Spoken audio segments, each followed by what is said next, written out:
Every shot fired tells a tale. Subscribe today and uncover the legends of the Wild West. The sun had not yet broken the horizon when the first sound of thunder rolled across the endless plains of Texas. It was not the thunder of the sky, but the earth itself trembling. Hundreds of hooves pounding against the ground like the heartbeat of an approaching storm. Billy Dixon stood on the roof of the old trading post at Adobe Walls, his eyes narrowing against the pale light of dawn. In the distance, the land shimmered like a mirage, and from that haze came death on horseback.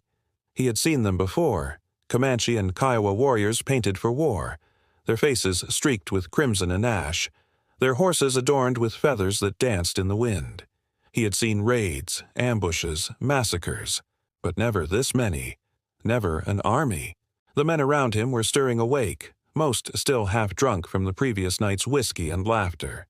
There were buffalo hunters, traders, and scouts, rough men who thought they'd tamed the frontier. They were wrong.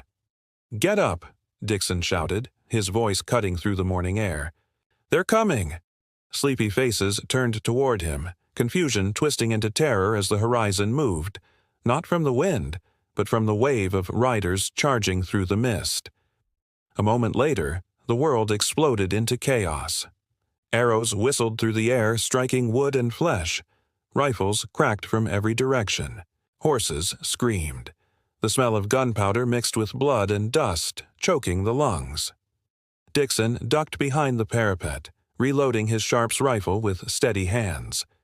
Years of hunting buffalo had made him a master marksman, his calm under fire almost unnatural.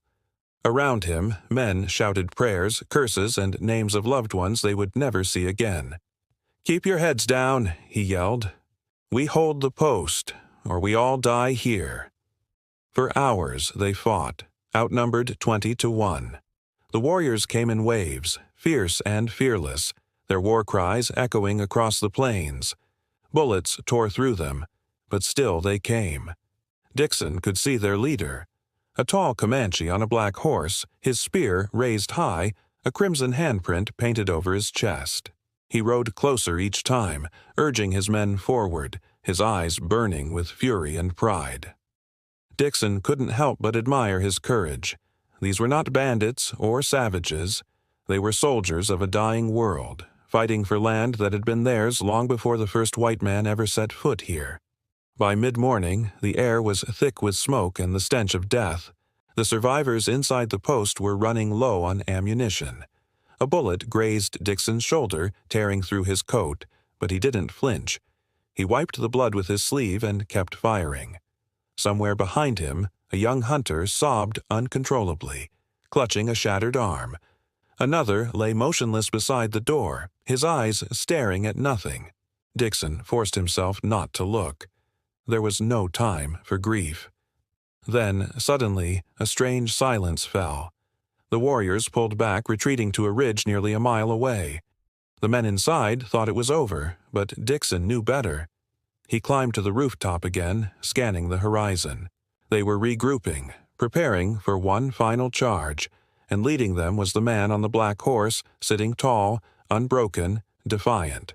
The light of dawn caught the glint of his spear as he raised it to the sky. For a moment, everything stood still. The air hung heavy, time itself holding its breath.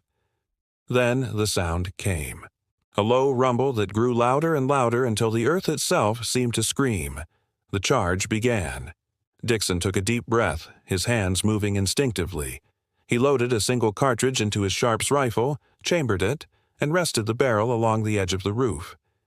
He could feel the rough texture of the wood beneath his fingers, the cold bite of iron against his cheek. The world narrowed to the space between him and that distant rider. He could hear nothing but his heartbeat. He adjusted the rear sight, calculated the distance. More than 1,500 yards, maybe farther. Impossible for any man to make that shot. But Dixon had always lived on the edge of the impossible. He exhaled slowly, let the wind settle, and pulled the trigger.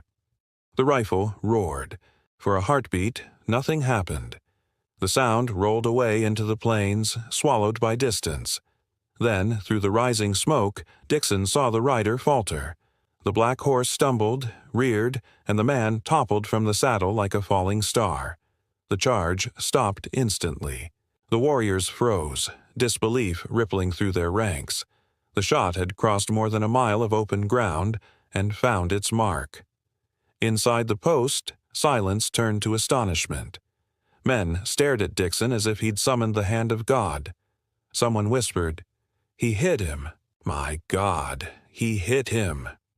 Dixon said nothing.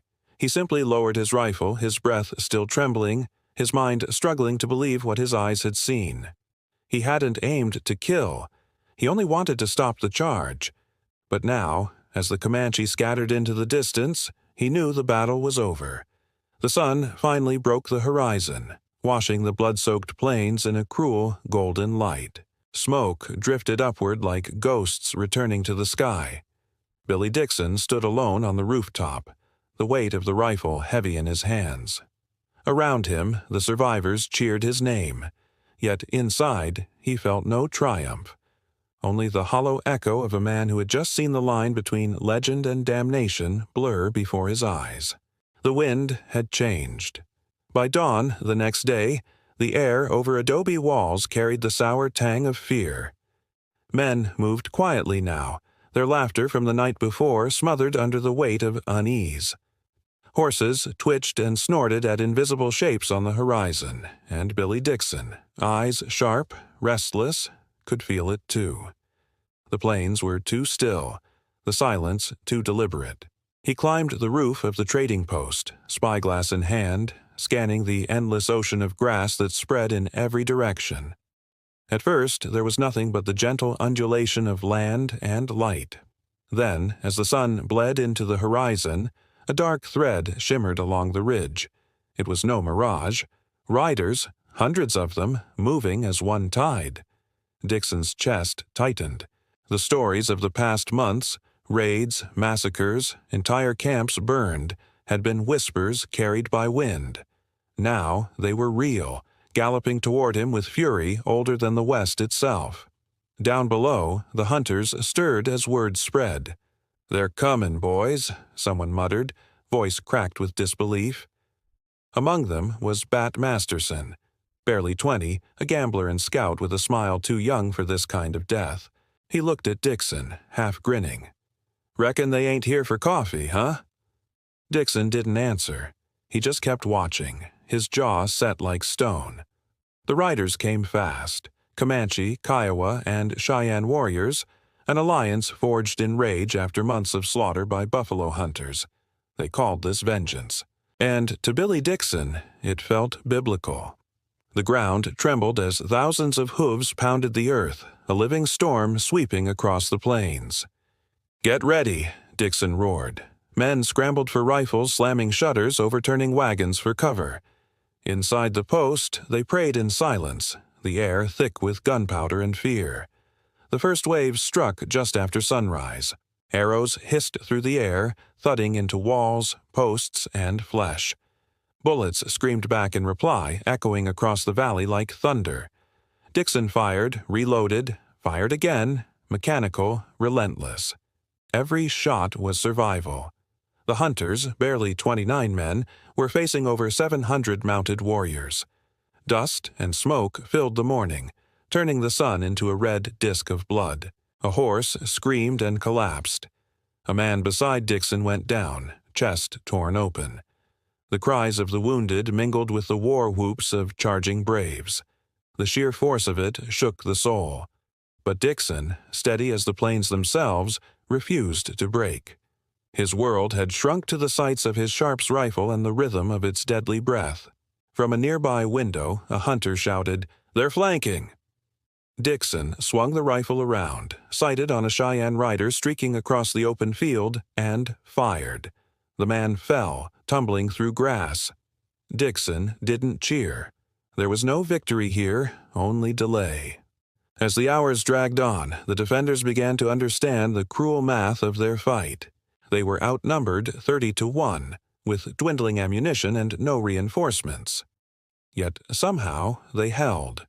Every man inside those wooden walls became something primal, fearless, furious, alive. By noon, the siege paused. Smoke curled over the plains, and the wounded groaned in the heat. Dixon leaned against the wall, sweat cutting rivers through the dust on his face. "You ever think," Masterson panted, reloading, "that maybe this is how legends start?" Dixon gave him a grim look. "Legends? They start with men dying." In the lull, a single warrior rode out from the enemy line. He was magnificent, tall, painted, wearing an eagle feather headdress that shimmered in the light. He circled the post slowly, taunting them, daring them to show their faces. Some men wanted to take the shot, but Dixon held up a hand. "Don't waste it," he said quietly. "That one's just showing the rest we ain't scared." As evening fell, the attackers withdrew, regrouping beyond rifle range. The hunters used the moment to tend wounds and count cartridges. Dixon's hands trembled slightly when he reloaded, though his face betrayed nothing. He'd seen combat before, but nothing like this. Nothing so desperate, so intimate. Then came the night. The stars above the Texas plains were sharp as blades, cutting through the black. Inside the trading post, men whispered of escape, of death, of home. Dixon sat apart, cleaning his rifle in silence. His thoughts drifted. To the buffalo he'd hunted, the lives he'd taken, the endless blood spilled across these lands. Maybe this was retribution, he thought. Maybe the West was finally collecting its debts. At dawn, the second attack began. A roar shattered the silence as hundreds of mounted warriors charged again, howling, the ground shaking beneath them. This time they came closer, almost reaching the walls before the riflemen unleashed hell. Dixon's sharps cracked again and again, each shot finding its mark. A Comanche war chief fell. Then another. But amid the chaos, Dixon's mind locked onto a single moment that would forever define him. A distant rider appeared far out on the ridge, signaling the next wave.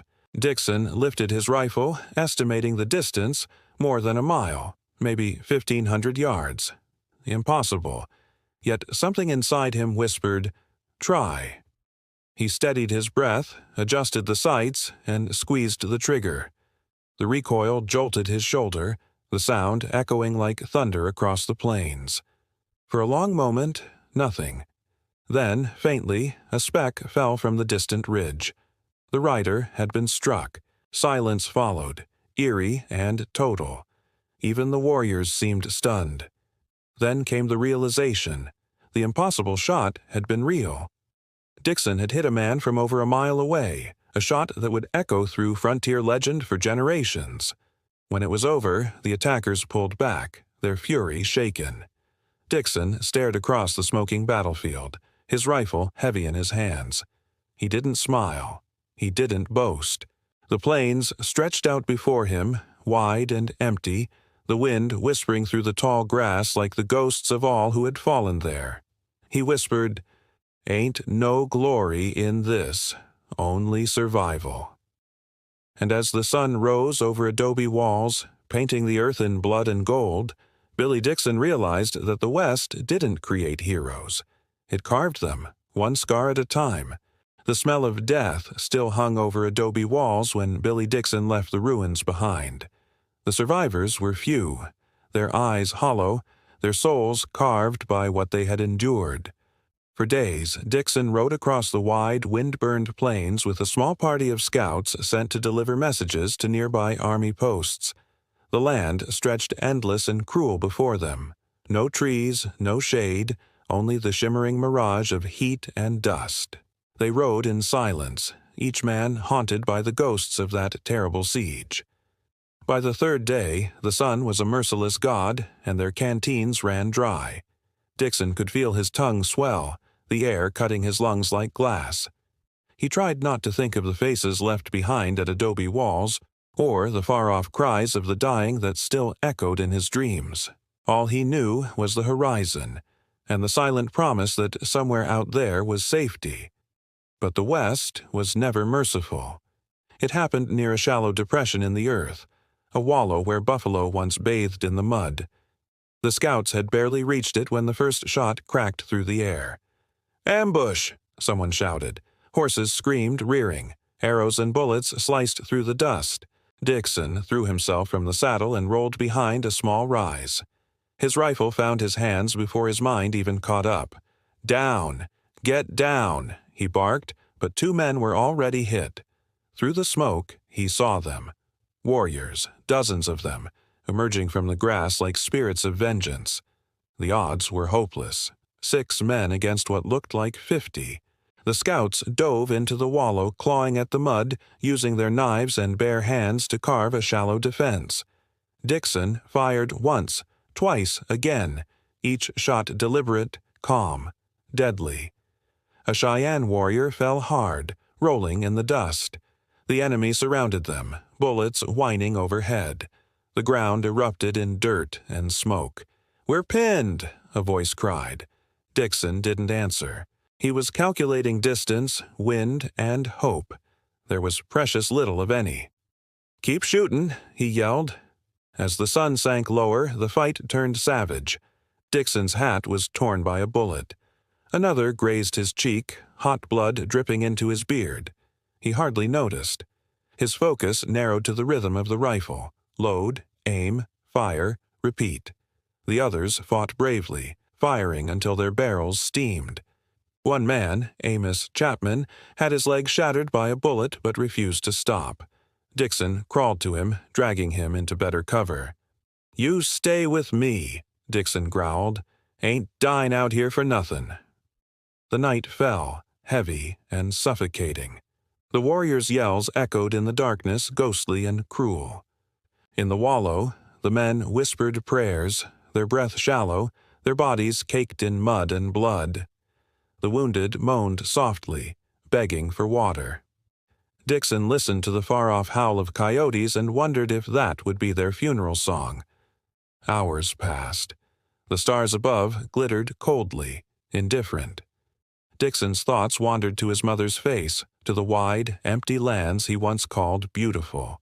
Now they were a graveyard stretching to the edge of the world. He closed his eyes for just a moment, then jerked awake at the faint crunch of footsteps in the grass. He raised his rifle, finger tightening on the trigger, then stopped. A shape moved toward him, crawling. Amos Chapman, dragging himself, bleeding. "Billy," he rasped, "you still breathin'?" Dixon allowed a dry laugh. "Barely." By dawn, the attack renewed. The warriors came again, fierce and relentless. The men in the wallow were barely conscious, their ammunition nearly gone. Dixon fought on, each shot a statement of defiance. He saw one of the wounded scouts, Corporal Rath, try to lift his rifle with trembling hands. Dixon crawled to him, took aim over the man's shoulder, and dropped another attacker mid-charge. "We're not dead yet," he muttered. Then the rain came. Sudden, violent, cleansing. Thunder rolled across the plains like cannon fire. The mud thickened beneath them, the wallow filling slowly with rainwater. Dixon tilted his head back, letting the cold drops hit his tongue. Around him, the others did the same, half sobbing with relief. For the first time in 2 days, they drank. When the storm passed, the air went still again. The warriors withdrew, perhaps believing the scouts already finished. Dixon dared not move, not yet. He counted the bodies, 2 of his men dead, 3 wounded. His rifle was nearly empty. He glanced toward the horizon, saw nothing but endless, pitiless land. "If we stay," he whispered, "we die." He crawled to Chapman, whose leg was swollen and blackened. "Can you move?" Chapman gritted his teeth. "Not far." "Then we'll crawl," Dixon said simply. They began the long, torturous journey through the grass, dragging themselves toward the faint hope of rescue. Every few yards, Dixon stopped to listen. Once he heard hoofbeats, enemy scouts circling. He froze, barely breathing, the mud cooling on his skin. When silence returned, they moved again. By the second night, they were delirious. The sky blurred, the earth swam beneath them. Dixon's body screamed for rest, but something primal kept him going. the stubborn refusal to let death have him yet. And then, a miracle. On the third morning, as the first light broke across the plains, Dixon spotted movement in the distance. Soldiers, U.S. cavalry, riding hard. He tried to stand, but his legs gave out. "Over here," he croaked, waving weakly.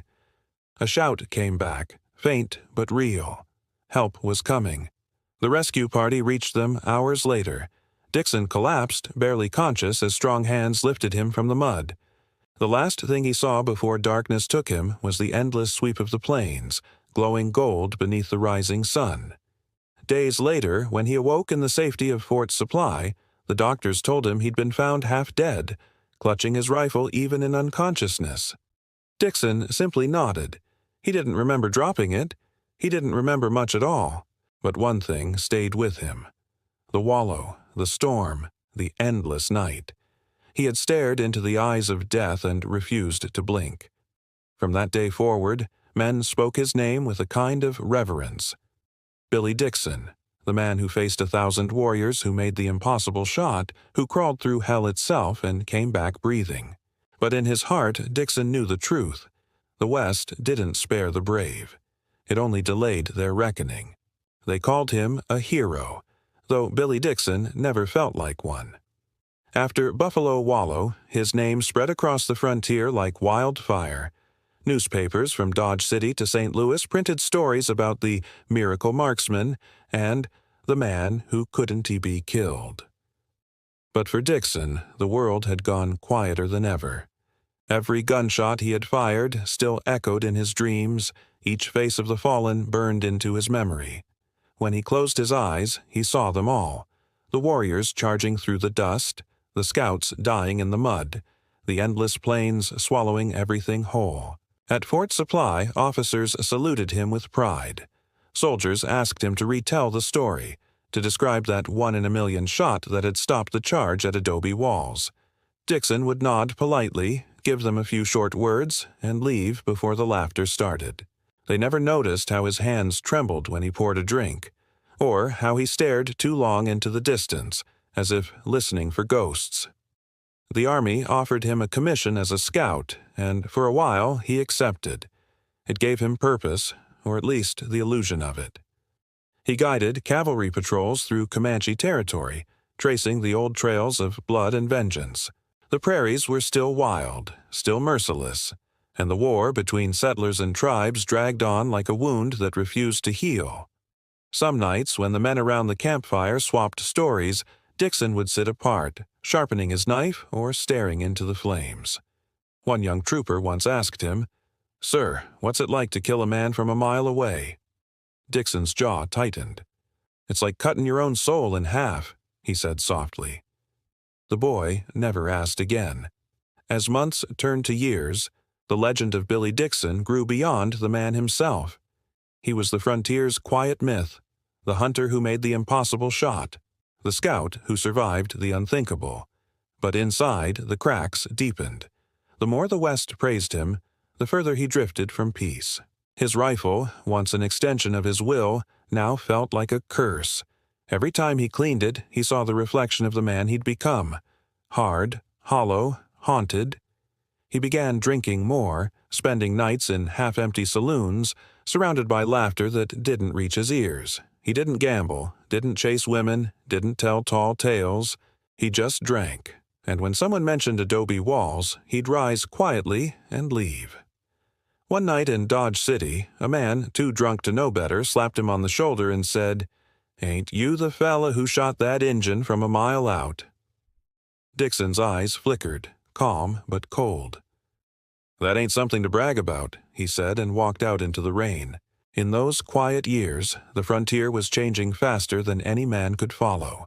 The great buffalo herds, once thundering across the plains, were gone, slaughtered for hides, bones, and greed. Dixon had been part of that once, and the guilt gnawed at him like a coyote in the dark. He rode for miles across land that used to shake with life, now silent as a graveyard. Once he dismounted and knelt beside the bones of a buffalo's skull half buried in dust. The wind howled through its hollow sockets like a ghost. He whispered, We took too much. It was around then that he met Olive King, a woman as strong and steady as the land itself. She saw something in Dixon beyond the scars and silence. For the first time in years, he smiled without effort. They married quietly, settling in the Texas Panhandle where the horizon stretched wide and merciful. But even in peace, the past never truly let go.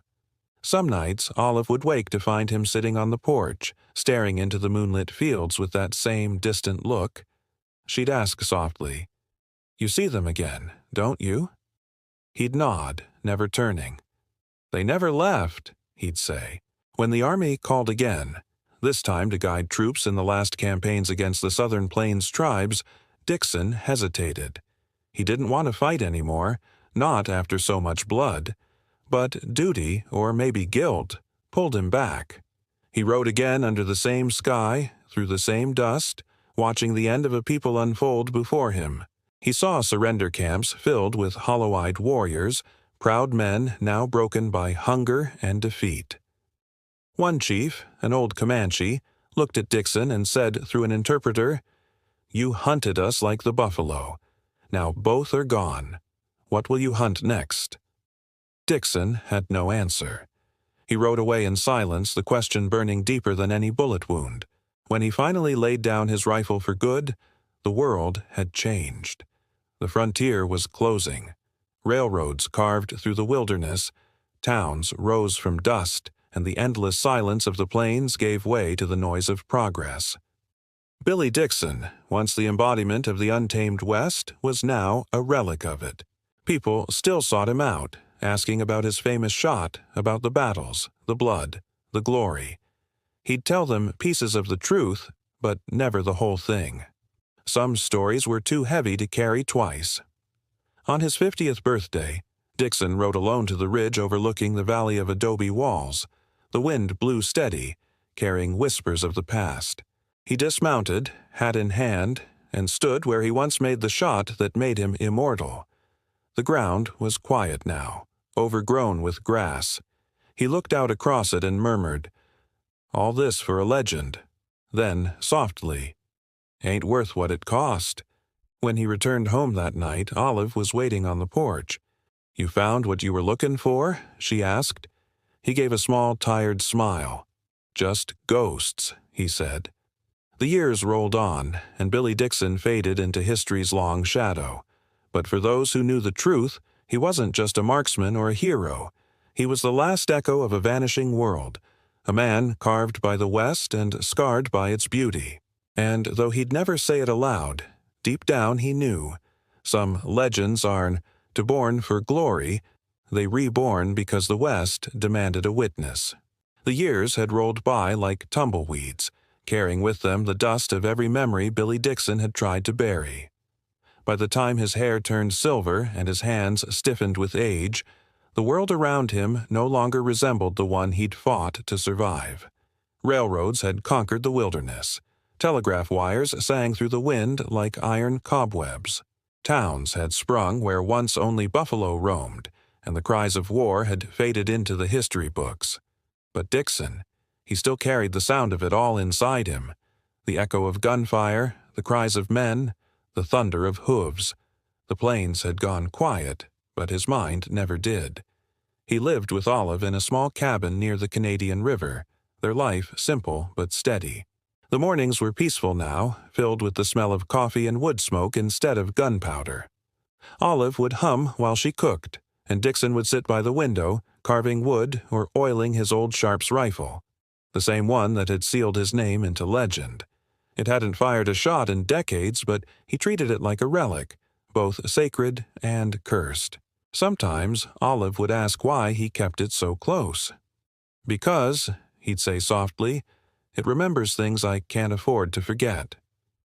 Despite the quiet, there were nights when sleep betrayed him.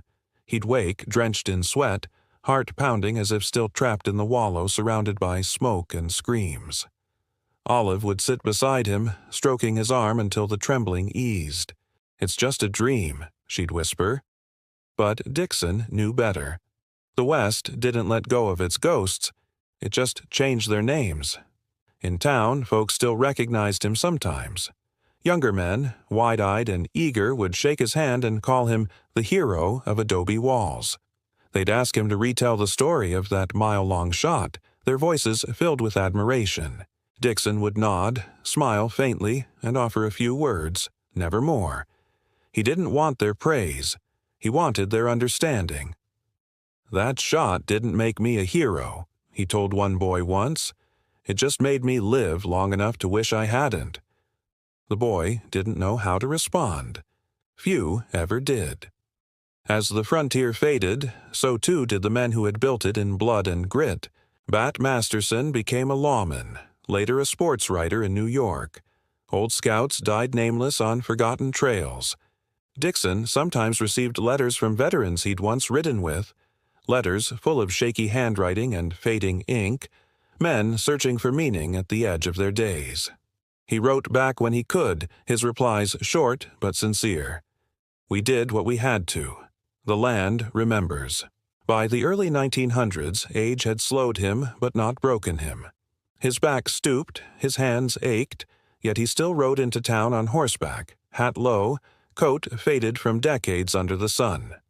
To the children, he looked like a ghost from another time, a living piece of history passing through their modern world. They'd whisper behind him, "That's Billy Dixon," and he'd tip his hat without looking back. One winter morning, snow blanketed the plains in white silence. Dixon sat on the porch, wrapped in an old buffalo coat, the same kind he'd worn in the hunting days. Olive brought him coffee, steam rising into the cold air. "You ever think about going back east?" she asked. "Ain't nothing for me there," he said. "My life's out here, in the wind and the bones." She smiled sadly. "Even the wind gets tired, Billy." He looked out across the endless horizon, where the land met the sky in a blur of light. "Then I'll rest when it does." That spring, a group of historians came to interview him, men in suits, clean and curious, scribbling notes about a world they'd never seen. They asked about the long shot, about the battles, about how it felt to be a legend of the frontier. Dixon listened, then said, "You folks write about heroes, but we weren't heroes. We were survivors, and the West don't remember survivors. It buries them under the next storm." They didn't quite understand, but they wrote it down anyway. After they left, Dixon sat alone by the fire, staring at the rifle leaning against the wall. He reached for it, running a finger along the cold steel. The memories came unbidden. The dust, the screams, the impossible shot that changed everything. He whispered, "You and me, old friend. We've both done too much killin'." He thought about taking it outside, burying it deep, letting the earth swallow the legend once and for all. But in the end, he leaned it back in its place. Some things weren't meant to be buried. That night, he dreamed of the plains as they once were, alive with buffalo herds, stretching endless beneath a burning sky. He saw himself young again, riding through the tall grass, laughter echoing on the wind. There was no war, no blood, no ghosts, just freedom. When he awoke, tears lined his face. Olive was gone by then, taken by illness the year before. The cabin felt emptier than ever. One evening, as the sun sank low and painted the horizon in crimson, Dixon saddled his horse and rode out one last time. The air was cool, the wind gentle, and every mile felt like memory. He rode to the ridge above Adobe Walls where the ghosts of his past waited in silence. Dismounting, he stood with his hat in hand, gazing across the plains that had shaped him. "It's all gone," he murmured. "Every damn bit of it." But then a faint gust rose, carrying the scent of grass and rain, the same breath the land had always held. He smiled faintly. Maybe not all. As twilight deepened, Dixon sat beside his horse, the horizon glowing with the last light of day. Somewhere in the distance, a coyote called, and he whispered, "Reckon I'll see y'all soon." He took one final look at the land he'd fought for, loved, and cursed, and for the first time in years, peace settled over him like dust after a storm. When they found him the next morning, he was still there, hat resting on his chest, eyes closed, a faint smile frozen on his face. The rifle lay beside him, untouched. The papers called it the passing of a legend. But those who knew better said the West had finally taken back one of its own. The wind still sings across the plains. If you listen closely, you can hear it. That long, low whistle that dances over the grass and through the broken ruins of Adobe Walls. Some say it's just the breath of the prairie, moving as it always has. But the old-timers, they'll tell you different. They'll tell you that what you hear isn't the wind at all. It's the whisper of Billy Dixon, the scout who defied death, who took the shot that echoed for miles, and who finally laid his head down beneath the endless sky he once called home. Years after his passing, the land around Adobe Walls remains eerily still. No towns rose there, no monuments mark the spot. Just open earth, wild flowers, and wind. Nature took back what men once bled over, as it always does. But on certain evenings when the light turns gold and the horizon burns red, you can almost see him. A figure on horseback, silhouette cut sharp against the dying sun. He doesn't speak, doesn't move fast. He just rides, slow and steady, the way only a man who's made peace with his ghosts can. History books call Billy Dixon a hero, a marksman, a scout, a survivor. They write about that legendary mile-long shot, about the Indian Wars, about the frontier that forged him. But they never quite capture the man. They don't tell you about the quiet grief in his eyes when he remembered the faces of those he outlived. They don't tell you about the nights he woke in silence, haunted by the echoes of gunfire that time could never erase. They don't tell you that for every man the frontier made a legend. It broke 100 others who never made it home. Billy Dixon wasn't born to be famous. He never wanted his name carved into stone. He was a man of the wind, meant to pass like the buffalo, leaving only dust and story behind. But fate had other plans. The day he pulled that trigger at Adobe Walls, the moment the bullet found its mark across the impossible distance, his life stopped being his own. The legend took over, and legends, they don't get to rest easy. Now, his story belongs to the land. The prairie doesn't remember the number of men he killed, nor the medals or titles he earned. It remembers the sound of hooves, the smell of black powder, the way his eyes searched the horizon like he was always looking for something more. Maybe he was searching for peace. Maybe he found it at last, when the plains turned quiet and the world moved on. Standing where Adobe Walls once stood, you can still feel it. That strange heaviness in the air. The bones of history buried beneath your boots. The ghosts of warriors, scouts, and settlers alike, all tangled together in a story too big for any one man to carry. But somehow, Billy Dixon carried it anyway. He became the symbol of what the frontier really was. Beauty and brutality, courage and regret, life and death bound together in the same breath. They buried him beneath the open sky, without ceremony, without fanfare. Just a few words, a handful of dirt, and the wind blowing steady. And maybe that's how it should be. Because in the end, the West never needed marble statues or grand speeches. It needed men like him. Men who lived hard, fought harder, and met death with their hats in their hands. Men who stood between civilization and chaos and never looked away.